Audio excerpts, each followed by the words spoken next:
Hey everyone, in today's iPhone video, I want to show you one of the most useful widgets I have on my iPhone, and it's made by Google. It's the Google Widget. Let me show you how to set it up, and then let me show you how to actually use it. It has a lot of useful features built in. The first thing you need is you actually need the Google app, so then you could get the widget. So I downloaded the Google app here just in the App Store, and then you don't actually have to open it. Just go ahead and download the app. And then to add a widget, all you have to do is press and hold on your screen, anywhere in the blank area of your screen. And then once you press and hold, you get that plus sign on top.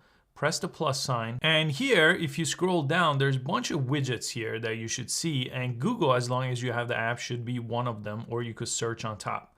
I'm gonna select it. And the Google widget has actually two different sizes. It's just a simple Google search one, but I really like this one that has the Google Lens and voice search and incognito mode. So let me add that to show you how this works. I'll press done on top now that it's been added. I can move it anywhere within my page though.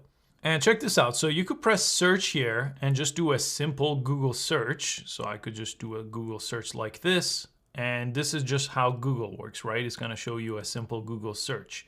But there's also voice search. So you could go ahead and search this way.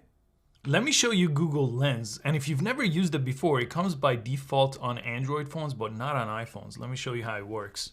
Let's say you have something and you want to see what it is. You just hold it in front of the lens, press search, and it searches that item for you. Look at that. It just found that item for me. I could read more about it or even buy one.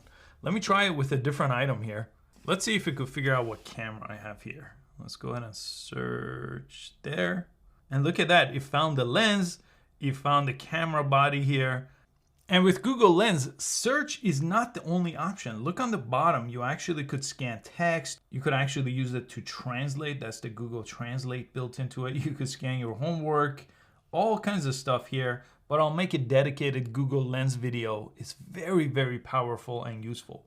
So now, instead of opening up Safari or Chrome and going to google.com and doing a search, it's always right on your homepage. And Google Lens is gonna be something, if you haven't used before, I think you're gonna use all the time. I use this widget, especially the Google Lens, all the time. I hope you found this video useful. Please give it a thumbs up and I'll see you next time.